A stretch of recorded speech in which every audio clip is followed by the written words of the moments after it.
ओम शांति। आज सुनते हैं 4 दिसंबर 95 के अव्यक्त बाप दादा के मधुर महावाक्य।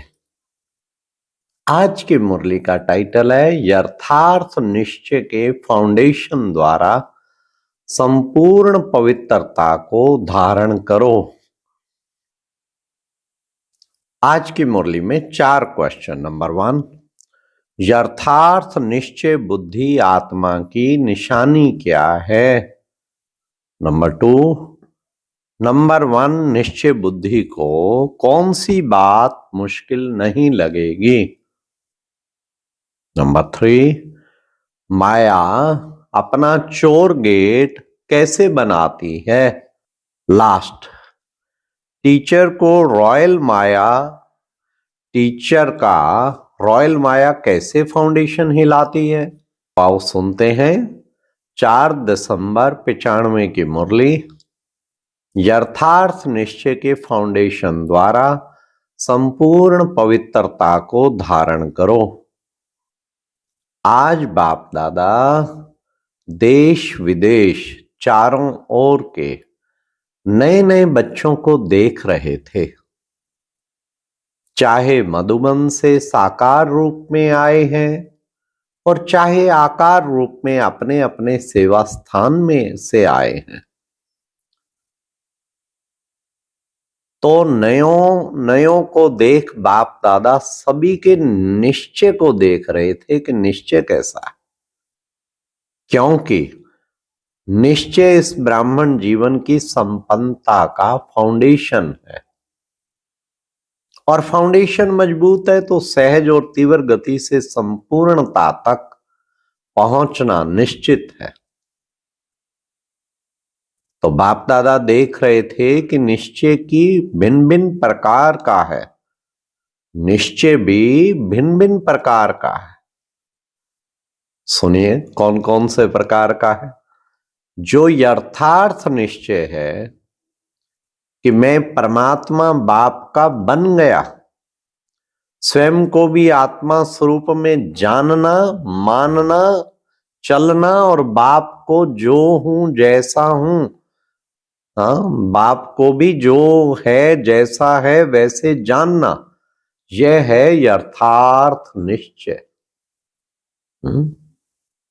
और दूसरा निश्चय है योग द्वारा थोड़े समय के लिए अशांति से शांति का अनुभव करते, शांति पर थोड़े टाइम के अल्पकालिक, और स्थान का शक्तिशाली शांत वायुमंडल और स्थान का शक्तिशाली शांत वायुमंडल आकर्षित करता है। वह ब्राह्मण परिवार, ब्राह्मण आत्माओं का आत्मिक प्यार और पवित्रता की जीवन का प्रभाव पड़ता है। कंपनी अच्छी लगती है, दुनिया के वायुमंडल के कंट्रास्ट में ये संग अच्छा लगता है।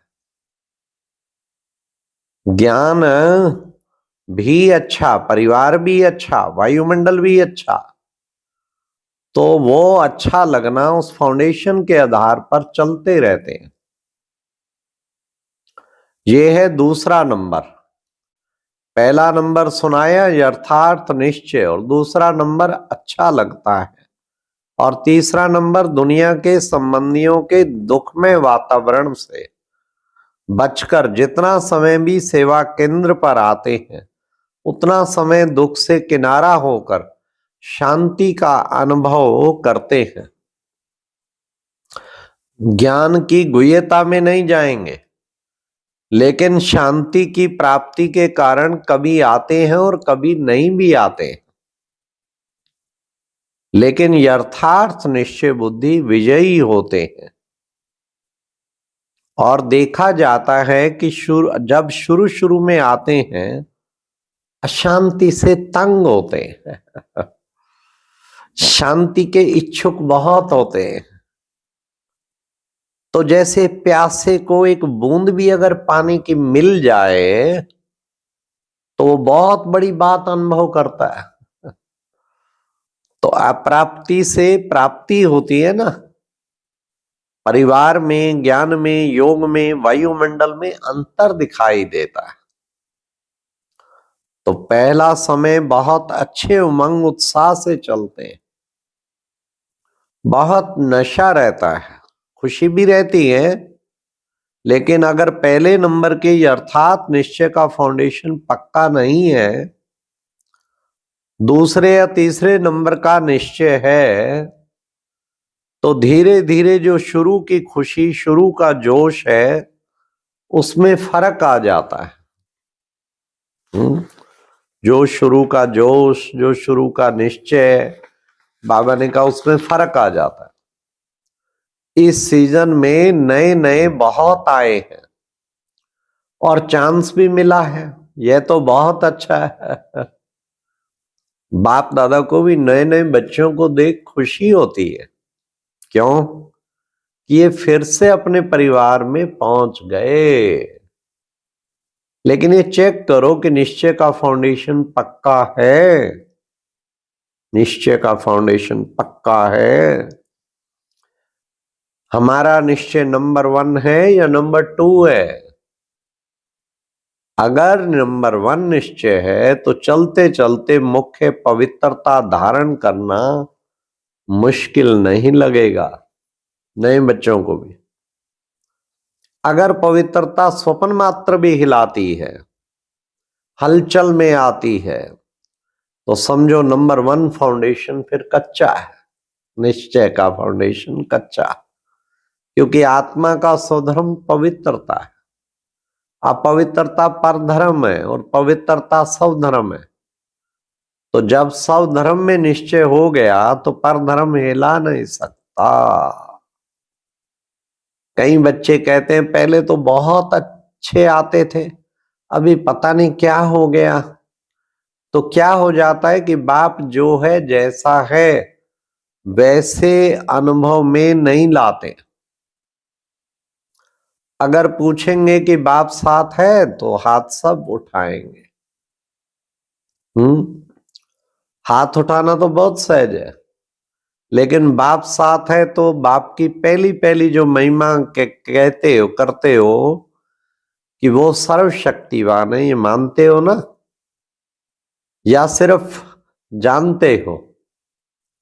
तो जब सर्वशक्तिवान बाप साथ है तो सर्वशक्तिवान के आगे अपवित्रता आ सकती है क्या? नहीं आ सकती ना। लेकिन आती तो है, वह आती फिर कहां से है? कोई और जगह है क्या? चोर लोग जो होते हैं वो अपना स्पेशल गेट बना लेते हैं। चोर गेट होता है ना, तो आपके पास भी छिपा हुआ चोर गेट तो नहीं है। हाँ, चेक करो, नहीं तो माया आई कहां से? ऊपर से आ गई। अगर ऊपर से भी आ गई तो ऊपर ही खत्म हो जानी चाहिए ना फिर। हाँ, बाबा कहते फिर तो ऊपर ही खत्म हो जानी चाहिए ना। कोई छिपे हुए गेट से आती है तो आपको पता नहीं पड़ता है। तो चेक करो कि माया ने कोई चोर गेट तो नहीं बना कर रखा है। और गेट बनाती भी कैसे मालूम है? मालूम है कैसे? आपके जो विशेष स्वभाव व संस्कार कमजोर होंगे, वही माया अपना गेट बना लेती है। हाँ, क्योंकि जब कोई भी स्वभाव व संस्कार कमजोर है तो आप कितना भी गेट बंद करो, लेकिन कमजोर गेट है ना, तो माया तो जानी जाननहार है, उसको पता पड़ जाता है कि ये गेट कमजोर है। इससे रास्ता मिल सकता है और मिलता भी है। चलते चलते अपवित्रता के संकल्प भी आते हैं, बोल भी होता, कर्म भी हो जाता है, तो गेट खुला हुआ है ना। अभी माया आ गई, तभी तो माया आ गई, फिर साथ कैसे हुआ? कहने में तो कहते हैं सर्वशक्तिवान साथ है, तो कमजोरी फिर कहां से आई? कमजोरी रह सकती है? नहीं ना। तो क्यों रह जाती है? चाहे पवित्रता में कोई भी विकार हो, मानो लोभ है, लोभ सिर्फ खाने पीने का नहीं होता। कई समझते हैं हमारे में पहनने खाने या रहने का, ऐसा तो कोई आकर्षण नहीं है। जो मिलता है जो बनता है उसमें ही चलते हैं। लेकिन जैसे आगे बढ़ते हैं तो माया लोभ भी रॉयल और सूक्ष्म रूप ले लेती है। और वो रॉयल लोभ क्या है? चाहे स्टूडेंट हो चाहे टीचर हो, माया दोनों में रॉयल लोभ लाने का फुल पुरुषार्थ करती रहती है। मानो स्टूडेंट है, बहुत अच्छा निश्चय बुद्धि है, सेवाधारी है, सब में अच्छा है, लेकिन जब आगे बढ़ते हैं तो ये रॉयल लोभ आता है कि मैं इतना सब कुछ करता हूं, सब रूप से मददगार हूं, तब से मन से तन से मन से धन से जिस समय चाहिए उस समय सेवा में हाजिर हो जाता हूं, फिर भी मेरा नाम कभी भी टीचर वर्णन नहीं करती है कि ये जिज्ञासु बहुत अच्छा है। अगर मानो ये भी नहीं आवे तो फिर दूसरा रूप क्या होता है? फिर और सुनिए, अच्छा नाम ले भी लिया तो नाम सुनते सुनते मैं ही हूं, मैं ही करता हूं, मैं ही कर सकता हूं, वो अभिमान के रूप में आ जाएगा। या बहुत काम करके आए, किसी ने आपको पूछा भी नहीं, एक गिलास पानी भी नहीं पिलाया, देखा ही नहीं, अपने आराम में अपने काम में बिजी रहे, तो ये भी आता है कि करो भी और पूछे भी कोई नहीं। हाँ, तो करना ही क्या है? करना या ना करना तो एक ही बात है, पूछने वाला तो कोई है ही नहीं। इससे तो आराम से घर में बैठो, जब होगा तब सेवा करेंगे। तो ये भिन्न भिन्न प्रकार का विकारों का रॉयल रूप आता है। और एक भी विकार आ गया ना, मानो लोभ नहीं आया लेकिन अभिमान आ गया, या अपने सामने तक का हमारी मान्यता हो, उसका मान हो गया, तो जहां एक विकार होता है वहां उसके चार साथी छिपे हुए रूप में रहते हैं। समझा? और एक को आपने चांस दे दिया तो वो छिपे हुए जो हैं वो भी समय प्रमाण अपना चांस लेते रहते हैं। फिर कहते हैं कि पहले जैसा नशा अभी नहीं है, पहले बहुत अच्छा था, पहले अवस्था भी बहुत अच्छी थी, अभी पता नहीं क्या हो गया है। माया चोर गेट से आ गई है, ये है पता। हाँ, ये नहीं कहो पता नहीं, नहीं ये पता है। और टीचर को भी आता है। टीचर को क्या चाहिए? सेंटर अच्छा हो, कपड़े भले कैसे भी हो लेकिन सेंटर थोड़ा रहने लायक तो अच्छा हो, और जो साथी हो वो भी अच्छे हो, स्टूडेंट भी अच्छे हो, बाबा की भंडारी भी अच्छी हो। अगर अच्छा स्टूडेंट चेंज हो जाए तो दिल थोड़ा धड़कता है, फिर समझते हैं कि क्या करें, ये मददगार था ना, अभी वो चला गया। मददगार जिज्ञासु है वह आप हैं, तो उस समय कौन दिखाई देता है, जिज्ञासु या आप? तो ये रॉयल माया फाउंडेशन को हिलाने की कोशिश करती है। अगर आपको निश्चय है सर्वशक्तिवान साथ है तो बाप किसी न किसी को निमित्त बना ही देता है। ठीक है ना? केवल निश्चय चाहिए, निश्चय पक्का तो फिर बेड़ा पार है।